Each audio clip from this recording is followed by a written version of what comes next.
Alright, hi guys again. Today we are going to do figurative language again, but, different than similes and metaphors. Okay, so, our objective is students will memorize the definition of personification and hyperbole, be able to identify them in a sentence, and will be able to apply them to their writing. Okay, so again, pretty similar to what we did last week, but this week we're focusing on personification and hyperbole. Okay, so first, personification. Personification is giving human attributes to animals, inanimate objects, or abstract ideas. Okay? So basically, you're giving human characteristics to things that do not have human characteristics. So, that's why it's called personification. Okay? For example, I could hear the ice cream calling my name. Okay? Calling, talking is something that only humans can do. And obviously, ice cream cannot, call your name. What this is just saying, though, is that, the ice cream sounded really good, and that's what that person wanted to eat, and so they just said, I could hear the ice cream calling my name, okay? The second example, lightning danced across the sky, okay? Lightning can't actually dance. This is just used to show the movement of lightning across the sky, okay?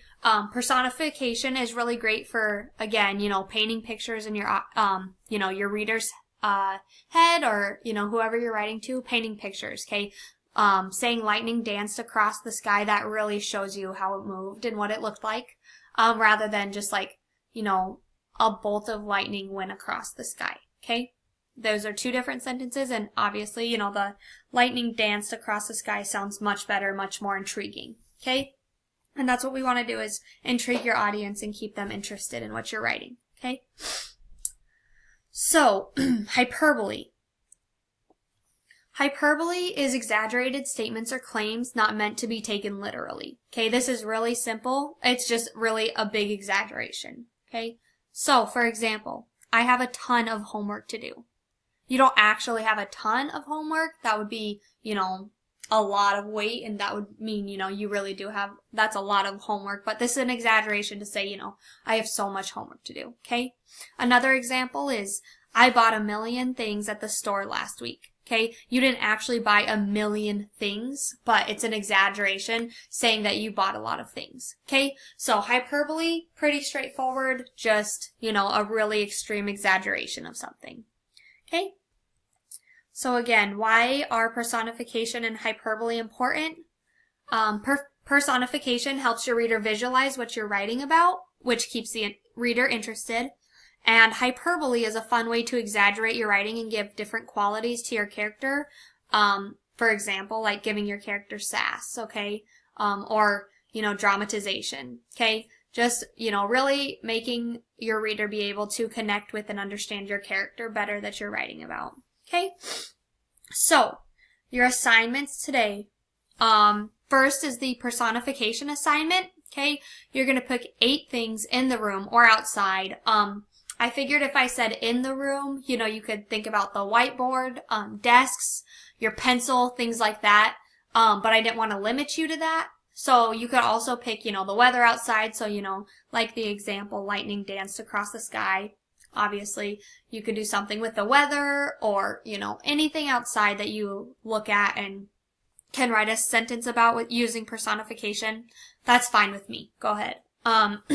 Make sure to use correct capitalization and punctuation, and you can create a Google Doc, just a blank Google Doc, and write all your sentences on there and then turn it in on Google Classroom.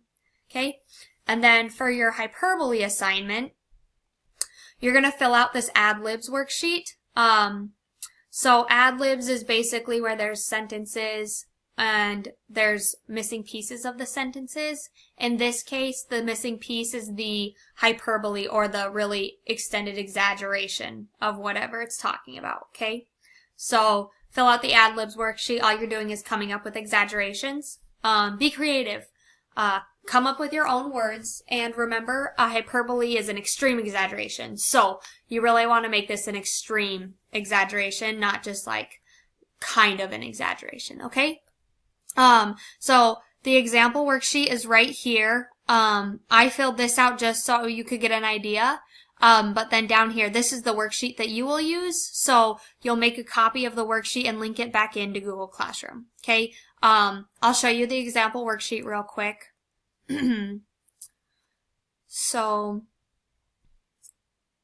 okay, so right, here's the example worksheet. Okay, so I have sentences written out, and then in the boxes is where you are going to type your hyperbole. Okay, so for example, once upon a time there was a dog named Milo. Milo was as fast as Alice and Felix. Okay, Alice and Felix is a really fast track athlete who has been in the Olympics. She's amazing. Okay, so there's an extreme exaggeration because she is super fast. Okay, but obviously you could say a cheetah or anything else that's fast. Okay, you know, have fun with this. Make it interesting. Okay, that's what I'm looking for here. So, again, make sure you do well and your best on this. Okay, you know my expectations of you, your work in class. And I really just want to help you guys become better writers and try to apply these different techniques to your writing and be able to understand them, okay? There will be a short quiz tomorrow at the beginning of class on this again, so make sure you know what personification is, what hyperbole is, so the definitions of those, and make sure that you can give an example of each, okay?